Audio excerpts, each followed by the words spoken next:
Captain Call. I'm Commander Matt Szoka. I'm the Base Executive Officer. I have Chief Brooks here. He's our Command Senior Enlisted Leader, and our Public Works Officer, Lieutenant Commander John Beattie. So we're going to be talking Public Works, obviously, this week, and we're going to go ahead and kick it off, and we're going to jump into everyone's favorite topic around base, and that is the heating and cooling turn-on, turn-off schedule. And we're going to discuss that a little more in depth to provide you a little bit of insight on the process that we have to go to get the heat turned on or the cooling turned on depending upon the season, and then the criteria that we use to turn the heat or cooling on. So, Lieutenant Commander Beattie, over to you. All right. So I know this year the systems that we have a shoulder season that we run, and so when the heating season, or when the cooling season wraps up, this year, it was about 4 weeks ago now. Stayed pretty warm into October. So when we finally turned off the AC, for the systems, we need about 4 weeks to do maintenance. We have an older system. It's very efficient. It's called a two-pipe system in most of the housing units, especially in some of our major buildings. And so the same pipes that provide the cooling also provide the heating. So that's why we have the shoulder season to provide that maintenance. This year it snapped pretty quickly. For the cold snap came in. We only had about 3 weeks, so we adjusted our schedule a week early to get housing turned on based on temperatures and the forecast that we had. So we've got all housing turned on now. We turned that on all last week, and now we'll phase into the rest of the administrative buildings and office spaces. So at the end of November, all buildings will be turned on across the entire installation, and continue to monitor. We continue to monitor the temperatures, and some buildings are unique, and as we have challenges with those, we can adjust the schedule, and we do that quite frequently. Yeah, there's a couple of big takeaways there. Is one, we have a unique system, like you said, where it's the same pipe that provides the cooling provides the heat, and then the next part of that is you have to do maintenance. There's no way around that. It's we can draw the analogy of, okay, we fly the Hornet that's sitting out there on the ramp. We fly. We never do any maintenance on it. Eventually, the thing is going to break, and it's going to break hard. So we can, it is inconvenient. I get it. We're all inconvenienced by it, but we have to do that maintenance because it's either, like I said, not do the maintenance and risk a catastrophic failure at probably the most inopportune time when it's below freezing out, or suffer a little bit, get through it together as a community, get the maintenance done, and which your guys got the maintenance done ahead of schedule. We were able to move the schedules up, but of course that did involve some overtime. There was some working on the weekend, and we did get things turned around. And the other big takeaway too was the fact that you're right. We went from hot to cold very rapidly. There wasn't that fall transition that we typically have around here, because it stayed very, very warm for quite a long time, and then I literally feel like it was a week of maybe temperate temperatures, and then the temperatures took a dive. So we were able to turn on that and get everything turned back on. We're not weather forecasters. We can't predict Mother Nature, but we do our best. In particular, I feel like you and I were having almost daily conversations about the temperatures, and it's not just the outside temperature, but we were looking at the temperature inside the classrooms at the school. Difference in temperatures between, say, the top floor of a tower versus the bottom floor of a tower. Temperature inside a townhome. So it's not that we weren't watching this stuff. We were watching it closely every day. And we're going to be doing the same thing in the spring. We'll be monitoring how the temperature is going in the spring when we get to that point where we can turn the heat off, get our maintenance done, and then turn the AC on for the cooling season. Interesting. We had a engineering company come through and do a survey on the systems, because we're always concerned about the air conditioning systems and heating systems and the most efficient ways that we can run the systems. And so we looked at doing some upgrades, some more what we typically see in the States is a central system. And the engineers that looked at it said, you've got a very efficient system. And they said, I wouldn't recommend changing anything, because if you can afford the shoulder season like we typically have here, it's just an extremely efficient system for the complete life cycle, because the maintenance, even though we have that period, they are typically easier to maintain than other more traditional systems that we see in the States. Okay. So, All right.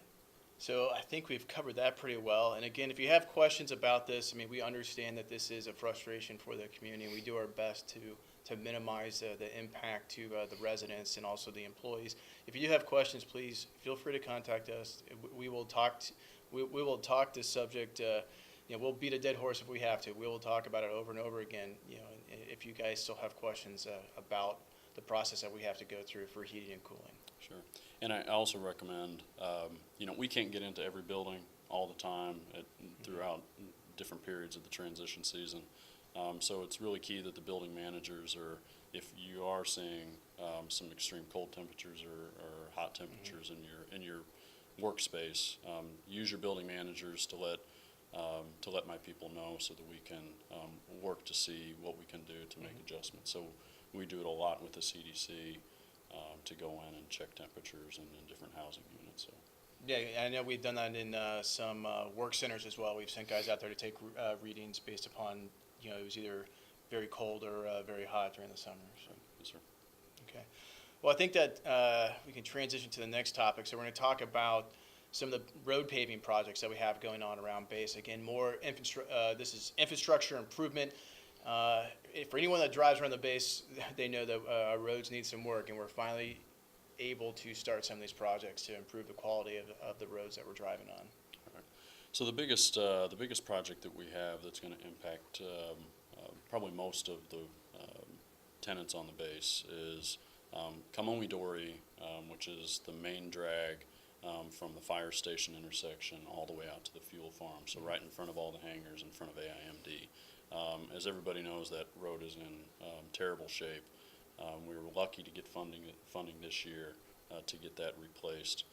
So starting this week, we're actually doing some curb work, some curb and sidewalk repairs in that area. So there's not going to be any major traffic delays with that curb work.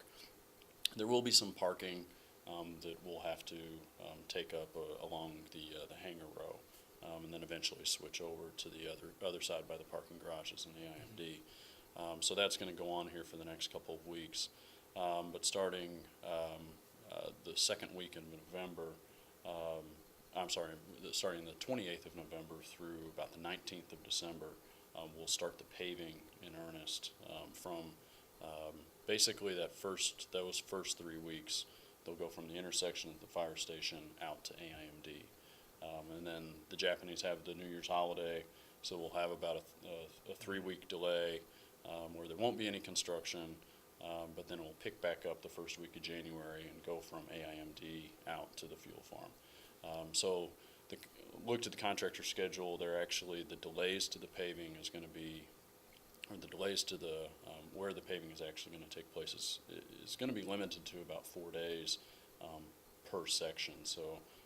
They're doing it pretty efficiently. They're going to take off a layer of the asphalt on one side of the road one day, next day put it back, and then same deal on the other side. So working in 3 major sections, so really a total of 12 days where there will be impact to the community.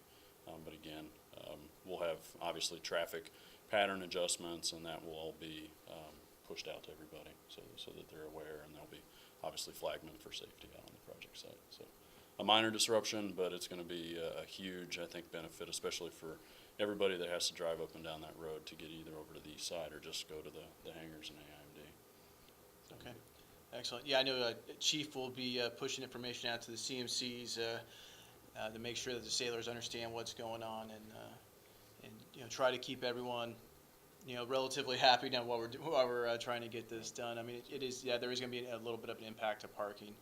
There's not much we can do about that, but like you said, the number of days that there's going to be significant impact is relatively minor compared to the fact that we're basically getting a new road there. Right. So, and then when should we have the road opened up from the Japanese headquarters building out towards the golf course? That will be opening up. I don't have the exact date, but that will be opening up here it should be open before Christmas. Before Christmas.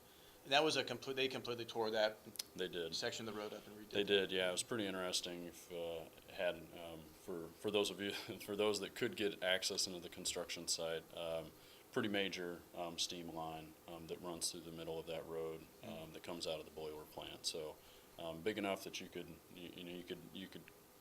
definitely hunch over and get inside the pipe. So, yeah, obviously a lot of disruptions with steam and water as that project was wrapping up, but got it complete and should see some future efficiencies in our system, because there were a lot of leaks. It's an old line, but it was much needed. So appreciate everybody's patience with that as well.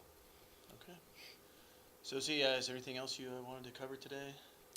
I would like to put in just a plug for self-help. Some people are aware of their self-help in Building 150. It's where the haunted house was at for Halloween just a couple weeks ago. So those guys do a tremendous job. It's really kind of I'd almost say like an emergency workforce that I've got that can take care of things. So a lot of issues that come up on the weekends. Or the CBs have to respond, and those are all the CBs that work in self-help. So they have that function as well. So they're on a duty phone. So when things happen on the weekends and we can't call our MLC workforce in, they're kind of our first responders.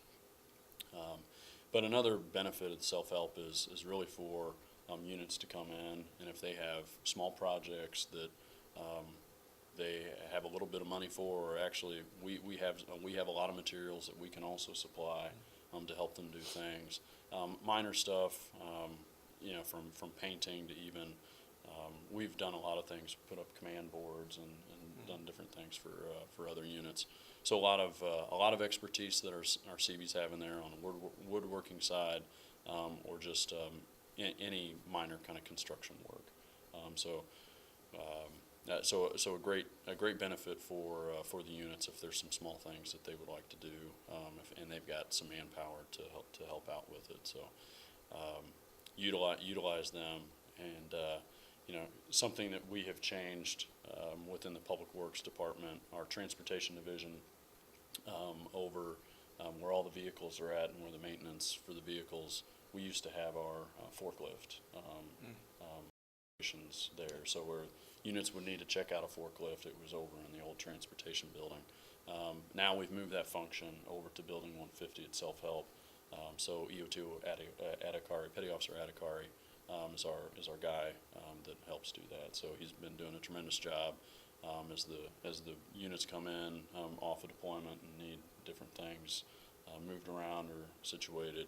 He's the guy to get a forklift out to everybody. So I know that a lot of times last-minute requirements come up, and we were talking yesterday about some of the ICE comments and the positive ICE comments that come out of the self-help division, and a lot of that is that team that is helping do the forklift issuance for the units, because, like I said, last-minute requirements, and they need something to lift the material with, and those guys can help them out. So a great benefit for the installation to have them there. Chief, how many positive ICE comments did we get on those guys last week? 3 last week, sir. Yeah, 3. That was just last week alone. There's been many more positive ICE comments. So, and again, that's a plug for the ICE system. You can send positive comments as well. So if you have a sailor that goes above and beyond and gives you good customer service, please let us know with those positive ICE comments. So I think that's just about it. Is there anything else that you wanted to bring up today? Sure, good. Appreciate the opportunity. All right, awesome. Well, hey, stand by. We're going to be right back with the BZs and Sailor of the Week.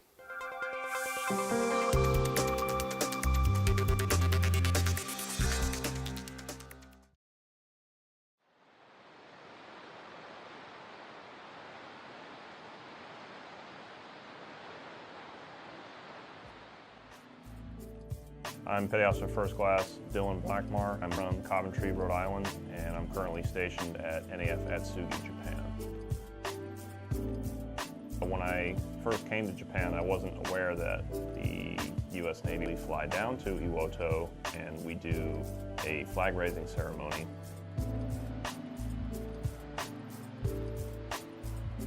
It was a really surreal moment to know that you're in a place of such significant importance, somewhere that's almost like a little time capsule. such an honor and a privilege to be able to take part in such an important ceremony at such a significant place.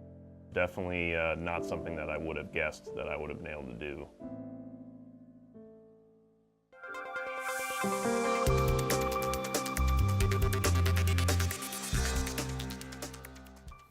Welcome back to Captain's Call. This week's Sailor of the Week is Petty Officer Bunang. He's a CB who works over at Self-Help. He's from California, but originally from the Philippines. Does great work over there at Self-Help. He's responsible for the management and purchasing of about $97,000 and responsible for 18 personnel across 5 divisions. On top of that, he helps out tenant commands with any kind of woodworking projects, general knowledge on how to use the tools safely over at Self-Help, so that way they come back with all their digits. And he's just a great sailor overall. Always good to see him, and BZ, shipmate. So, sir, my favorite part of the Captain's Call is the Bravo Zulus. Okay, and we have 2. I'm going to read those off today. We have, the first one is to our Public Works Department, and it says, I want to formally thank the CBs for their work in the family housing community. They did a great job on quarters 431 fence and 2 sidewalk safety issues. Thank you for all of your support and keep up the great work. So BZ to Public Works. And this one goes to VRO, the Vehicle Registration Office. And it says, I just wanted to take this time to extend my heartfelt thanks to the VRO office, most notably to Saya-san and Yukari-san. You both have been very helpful, excellent customer service, responsiveness, and attention to detail. Thank you so much for your awesome support. So a big BZ over to the VRO. They have a thankless job over there, and it's always great to see them getting Bravo Zulu. So thanks for tuning in this week. This wraps up our Captain's Call and our BZs and Sailor of the Week. We'll see you next week.